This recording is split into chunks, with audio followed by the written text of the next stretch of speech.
Hello, my name is John, and I'm here to talk to you today about heat imbalance. Heat imbalance? What's that? Isn't that when heat gets imbalanced and falls down south? No. Heat imbalance is actually when imbalances in radiational heating and cooling produce varying temperatures. What does that even mean? How exactly should I explain it to you? I don't know, make it interesting. Come on. I'm pretty sure you're insulting me there, but, sure, why not? Let's do some skits. As I said before, heat imbalance involves radiational heating and cooling. As you may have guessed, and if you didn't, I don't know what you're thinking, but the radiation in question comes from the sun. When radiation hits the Earth, you can sort of compare it to a club. Most of the radiation that comes towards Earth will get into it.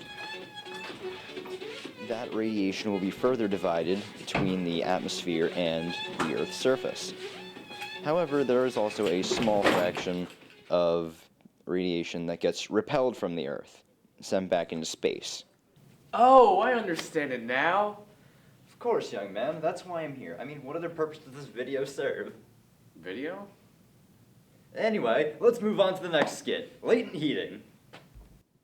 Latent heating is how the radiation from the sun creates temperature and can change an object's state of matter. These states of matter have different levels of energy. Using a model, I will show you what I mean. This person, at this current moment, represents ice.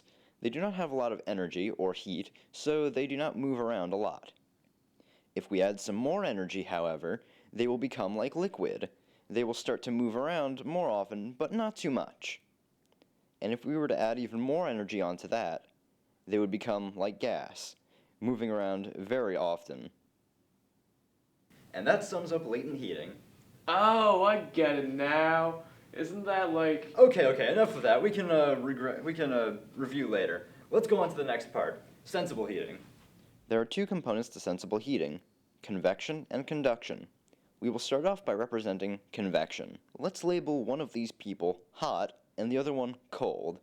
They represent hot and cold air. What these two just did represents convection. Basically, hot air rises and cold air falls underneath it. Now we will show conduction, which is the transfer of heat through contact. Warning: do not repeat what you are about to see at home.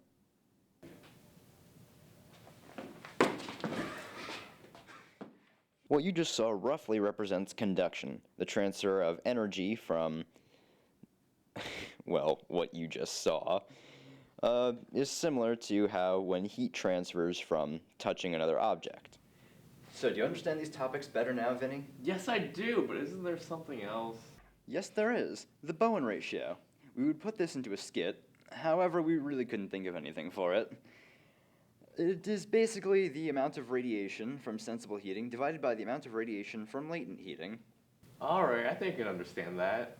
Well, that wraps up this little section then. Say goodbye to the people watching, Vinny. People watching? Wait. Well, what? goodbye. Heat imbalance, mean grown!